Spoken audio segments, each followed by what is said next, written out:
Hearthstone's new expansion, Whizbangs Workshop, is finally here. And in this video, I theory crafted 11 brand new decks, one for each class, ready for you to use on day one of the new expansion. Every deck that you're about to see in this video, I tried to make as fun and different as possible while still keeping them competitively viable. So without further ado, let's hop into deck number one. So kicking things off with our first deck is going to be this Token Hunter. I had the luxury of playing this for the early access theory crafting event, and this was actually the strongest deck that I played, going 9-1 for a 90% win rate. So the game plan with this deck is to go as wide as possible with a bunch of little beasts like the Sneaky Snakes, the new Ball of Spiders, which got buffed and put into the core set, and also the new Hound cards. So we got the Remote Control, which every time you attack, you summon a 1/1 Hound. And then we also have RC Rampage, which summons 6 hounds, but any that can't fit on your board buffs up the other hounds that you didn't summon. So the ideal number of hounds to summon with this card is either 3 or 4, so you can get 12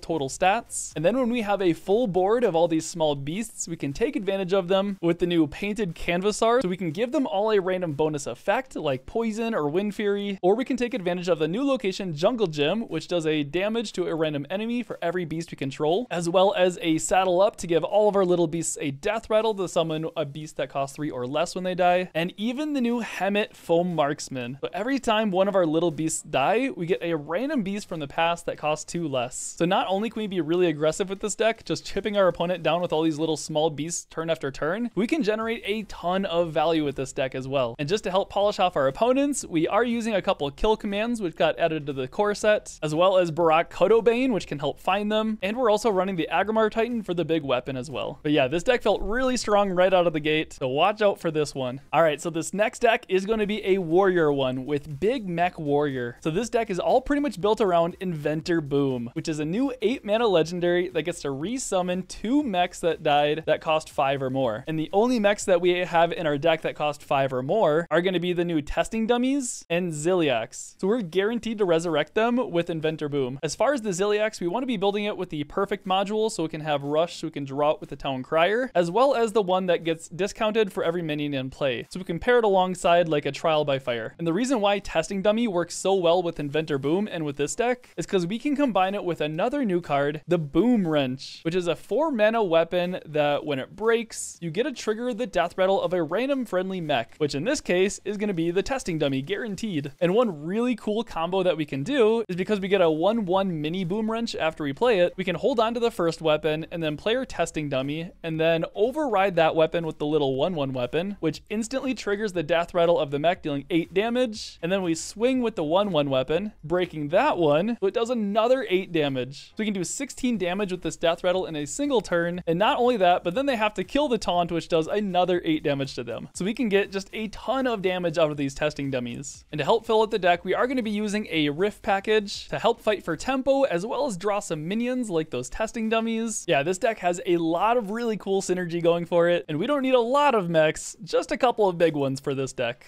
Our third deck up is going to be this Death Knight with Hand Buff Death Knight. Hand Buff Death Knight has always been one of my favorite archetypes, and it looks like they finally printed enough support for it so it can really shine. Not only do we have Blood Tap and Harmonic Metal, which are staying through rotation, we also have a couple of new hand buff cards, like the Lesser Spinel Spellstone, which gives all undead in your hand +1/+1, and it gets upgraded for every 5 corpses that you gain. And it can give undead up to +3/+3 in your hand for just 1 mana. And then we have the new Amateur Puppeteer, which is a 5-mana taunt minion that when it dies gives all your undead +2/+2 in your hand. And then when you play it, you also get another 1/1 mini that has the same effect. So when it dies, it gives undead minions in your hand +2/+2 again for a total of +4/+4 from this card. So we can be dishing out hand buffs like crazy with this deck now. Some good targets that we want to be hand buffing are going to be the usual suspects. We got the Hollow Hound for some big clears plus healing. We have the Nerubian Swarm Guard to copy itself a couple times, as well as a couple of new cards to take advantage of the hand buffs, like the Dark Thorn Quilter, which deals its attack damage randomly split up between all enemies at the end of every turn. So the bigger that you hand buff this, the more damage it'll do at the end of every turn. And we can even combine that with a Sickly Grimewalker. So if we can give poison to the Quilter, every single point of damage that touches an enemy will kill it. So you basically have a board clear every single turn. And then we also have the new Shambling Zombie Tank, which is a little 2-mana 3/2 that copies itself. If you can buff this to be pretty big, you can get a ton of stats for just 2 mana. And then if all of our big buffs and stats weren't enough to polish off our opponent, we are going to be topping out with the Primus, as well as the new hero, the Headless Horseman. And this hero can single-handedly carry games against those slower matchups. So when you first play him, he'll kill the highest attack enemy on the field, and then shuffle a head into your deck. When you draw the head, your hero power gets upgraded, so every single time you use it, you get to discover an undead. So not only is your hero power doing 3 damage for just 2 mana, but you're also getting infinite value. Yeah, I'm really excited about this deck, and it looks to be the best that hand buff Death Knight has ever been.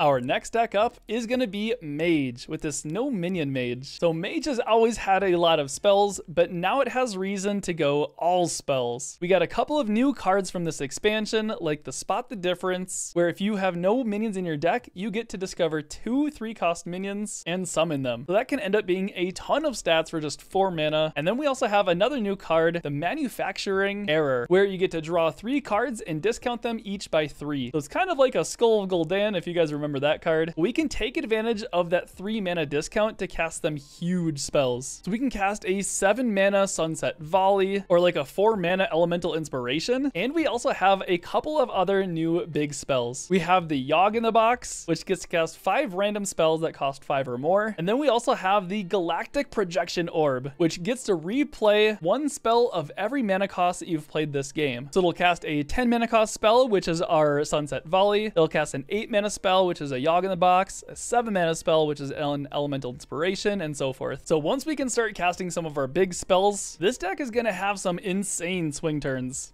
if you're lucky enough. With our next deck, we're also going to be blasting our opponent with spells, and that's going to be with this Spell Damage Druid. So this is a combo deck focusing all around the new Owlonius, which is a new 7 mana cost legendary that doubles all spell damage that you have. So what we can do with this is we can combine it with a cover artist, like if we use Summer Flower Child to discount the Owlonius, or use an Innervate. So that way we can get quadruple spell damage. And if we combine that with the new locations, Magical Dollhouse, which gives us +1 spell damage, every single one of our spells can hit like a truck. So the spells that we're going to be using to kill our opponent, we got the Living Roots, we have Miracle Salesman for the 0-cost spell, we have Swipe back in the core set, which we can cast for free with the new Sparkling File as well, which does damage and discounts the next spell equal to the amount of damage it dealt. And we can even find a copy of more damage using the Bottomless Toy Chest or the Malfurion's Gift for another swipe. So you can see that when we get our full combo going, this deck just has a billion damage to it. This next deck is going to be very nostalgic for a lot of you, and that's going to be Handlock. I had the opportunity to play this deck for the early access theory crafting event as well, and it seemed very strong. I ended up having a 70% win rate with it. So with this deck, we want to be filling up our hand as quickly as possible to take advantage of all the hand buffing stuff, like the good old Mountain Giants, which gets discounted for every card in our hand, or the Twilight Drakes, which gets bigger for every card in our hand. And we can even take advantage of the new Table Flip, which does 3 damage to all enemy minions, and it gets cheaper for every card in our hand. And we also have the Dark Alley Pact back in the core set as well, which summons an imp with taunt equal to your hand size. So starting around turn 4, we can just start slamming down some huge minions, and then we can copy them and give them rush with the Forge of Will's location, and that transitions perfectly into our big demon stuff. We have Game Master Nemzi to draw a demon from our deck, and when Nemzi dies, she trades places with the demon in your hand. So you get to summon that demon out of your hand for free, and then you get Nemzi back in your hand so you can play her again for this effect again. And not only do we have Nemzi to cheat out demons from our deck, but we are also using the Dirge of Despair. If we do 3 damage and kill an enemy minion, we get to summon a demon from our deck for free. And we also have the new Crane Game, which summons 2 demons from our deck. So our big demons that we want to be cheating out, we have the new Wretched Queen, which is a 4/4 taunt that when it dies, we get 2 4/6s of taunt. So it's a super sticky minion. And then we also have the enhanced Dreadlord back in the core set. And we also have the good old Doomguard back in the core set. We are also running one other big demon, and that's going to be Sargeras. But we can't put Sargeras in our deck because we don't want to be cheating it out because we lose the Battlecry effect. So instead, we're putting him in the ETC. So that way we can still use him without the risk of cheating him out and not getting that portal. And just to top things off and put a little cherry on top, if our big demons start dying, we can resurrect them for just 2 mana using the new endgame card. So yeah, with this deck, you just summon wave after wave after wave of all these really huge minions. All right, so going into our next deck, and that's going to be Shaman with this Highlander Battlecry Shaman. Whether you loved him or hated him, Shutterwalk is back with the new Shutterblock card. And this guy's absolutely insane. So when you play him, he gets to copy your next 3 Battlecry effects 3 times. And you also get another 1/1 version of him in your hand, so you get to do this effect again. So naturally, we just want to be pairing him up with a ton of good Battlecry effects in this deck, like the new Shining Sentinel. So you get to summon a copy of this minion 3 times with the Battlecry effect. Or we have the new Hagatha the Fabled, which gets to draw 2 spells that cost 5 or more, and she transforms those spells into minions that cast the spells instead. And we only have 4 spells that cost 5 or more, so we're guaranteed some good spells to cast with the Hagatha Slimes, like Once Upon a Time to fill up your entire board, or Pack the House to fill up your board with even bigger minions, or even Wish Upon a Star to buff up your deck for even bigger minions. And the cool thing about the Hagatha Slimes is they are a Battlecry, so you get to triple up some of these Battlecries with the Shutterblock. So yeah, this deck is just oozing with value with all these Battlecry effects. And then we do also get to smooth out our game plan and draw our Battlecry minions with the new location, Fairy Tale Forest. And we can even tutor the Shutterblock or the Hagatha to get the ball rolling with the new character artist. Another really cool synergy that we have in here is with our Highlander payoff card, we have the Dr. Holiday, where every single time we attack with that weapon, we get a bigger and bigger frog. Well, we can combine that with the Sand Art Elemental to give ourselves Wind Fury, so we can attack twice and summon 2 frogs in a single turn. Yeah, there's just so much synergy and so much value to this deck. It's going to be a tough one to beat for sure. This next deck is going to be a crazy one, and that's going to be Overheal Priest. It might finally be time that Overheal Priest is good. All thanks to the new Raza the Resealed, where when you play it for the rest of the game, every time you play a card, it refreshes your hero power. So this deck is all going to be built around maximizing that hero power to overheal our minions like crazy. So the good minions that we want to be overhealing, we have the Crimson Clergies, which is an insane draw engine, especially if we can combine a couple of them with the Fan Club location, or Funnel Cakes, we get a draw for every single one of these that are overhealed. And that way we get a draw through our deck super fast, so we can reach our win condition, which is our Heartbreaker Hadanis. Every single time Hadanis is overhealed, he'll do 5 damage to a random enemy. So every time that we use our hero power to heal him and then play a card to refresh it, we get to do that 5 damage effect lots of times in a single turn, especially if we can combine it with the new card Sing Along Buddy, which makes our hero power cast twice, and the Papercraft Angel, which makes our hero power cost 0. And we can get tons of cheap cards to keep refreshing our hero power like this over and over again, especially with the new Careless Crafter, which gives us 2 0-cost healing spells in hand. And we also have Pip the Potent to copy any cheap 1-mana cost spells that we have in hand. So with all this healing and cheap cards to refresh our hero power, we can do insane damage with Hadanis, like 20, 30, 40, even more damage in a single turn. And to help us survive so we can actually live until this combo, we do have another great overheal target, and that's the Injured Hauler. So every single time it's overhealed, it damages all the enemy minions, and it's super easy to overheal this, especially with those 0-mana heal cards that we get from the Careless Crafter. Yeah, this deck actually looks really scary, but it does look kind of difficult to play as well because you're making a lot of actions per turn with all of our cheap spells and our hero power that refreshes over and over again. Are you ready for this next deck? Because that's going to be Pirate Rogue. So this deck is all built around our new pirates that we got this expansion, like the Toy Boat, which gets to draw a card for every pirate you summon, or the Treasure Distributor, which gets to buff all of our pirates that we summon, as well as the new Bargain Bin Buccaneer, which is a pirate that gets to copy itself. So we're just summoning all these really little aggressive pirates. So we want to be playing this deck as an aggro deck, so we can get a lot of chip damage with our early pirates. And then we have some big finishers. So we have the Leroy Jenkins back in the core set, which we can combine with Shadow Step for a ton of damage. And we can even help set up that combo better with the Sandbox Scoundrel, which gets to discount our next card by 3. And the Scoundrel also gives us a little 1/1 mini with that effect as well. So if we bank that mini for a following turn, we can essentially get a 2-mana discount on anything. So we can play like a 3-mana Leroy, Shadow Step it, 3-mana Leroy, Shadow Step it, 3-mana Leroy. And you know, basically getting OTK'd with Leroy, just like it's 2014 again. But that's not the only finisher we have as well. We have the new Sonya Water Dancer, which gets to copy any of our 1-mana cost spells and make them free. So we can double up on some deadly poisons for a lot of damage on our weapon, and using the Valera's Gift to find more deadly poisons for more damage. And because we are summoning a lot of little pirates, like with the Water Cannon Weapon card, which gets to summon a 1/1 pirate that attacks a random enemy every time we attack, we had to turn all those little pirates even bigger with the new location, the Crystal Cove. 12, which gets to turn our next summon minion into a 4/4 minion. Yeah, this deck looks to be super aggressive, so you gotta be on your toes with this one.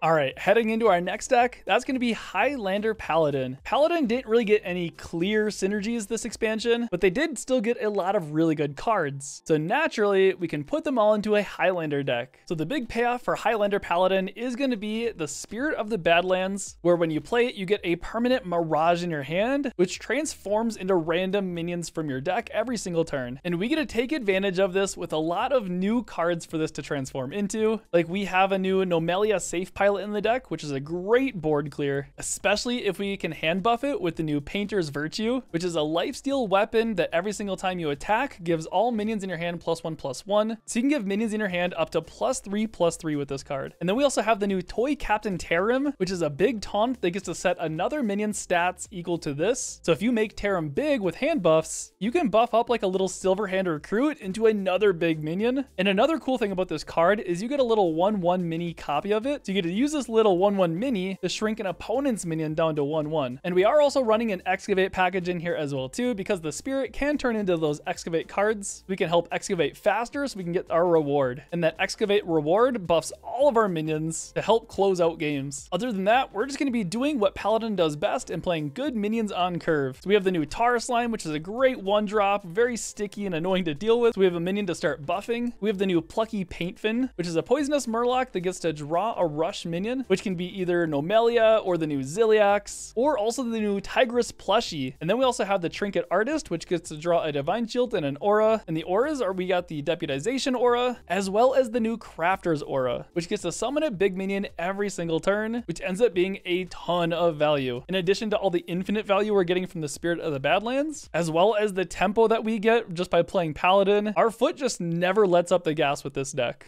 And our last deck, but certainly not least, is going to be this Big Demon Hunter. So this deck is going to be putting a brand new twist on the Big Demon archetype because we have a lot of new demon support for this expansion. So first off, the big card that this deck is all built around is the new Magtheridon Unreleased, which is a massive 12/12 minion that when you play him goes dormant for a couple of turns, and at the end of every single turn, if he's dormant, we'll do 3 damage to all enemies. And if we ever want him to go dormant again, we can get access to that board clear. We have the new red card, so we can make him go dormant for a couple more turns. And we also have the Crimson Expanse card, so if he's damaged, we can get a copy of him that goes dormant as well. And to help find our Magtheridon, we are using the Tram Operator. Because Magtheridon is actually a mech, and our only mech in the deck, we're guaranteed to draw it with the Tram Operator and discount it by 2, so we can play Magtheridon on turn 6. And we can even discover more Magtheridons throughout the game using the new Window Shopper, which is a 5-mana 6/5 demon that gets to discover another demon and sets its mana and stats to the Window Shoppers. But on the drawback, if you only have 3 cheap demons to discover, you're forced to make one of them more expensive. But when you play Window Shopper, you also get another 1-mana 1/1 mini that has the same effect. So when you use that one, you can possibly discover a 1-mana 1/1 Magtheridon. And we also have a couple more chances of finding even more Magtheridons using the new Blind Box card, which gets 2 random demons to your hand, or if it's outcast, you get to discover those demons. So yeah, we can get just a ton of these Magtheridons down, all doing tons of damage to our opponent at the end of every turn. And because we are demon focused and to help close out the games, we are going to be using a couple of Illidari Inquisitors. And all of our demons in our deck, we can help discount and play even sooner, using the Raging Fell Screamers to discount them by 2, as well as the new weapon Umpire's Grasp, where when you break this weapon, you get to draw a demon and discount it by 2. Yeah, this is a lot more of a unique twist on Big Demon Hunter, and it's really cool that we can choose to make our minions go dormant if we need their effects, or if not, we just have some big demons.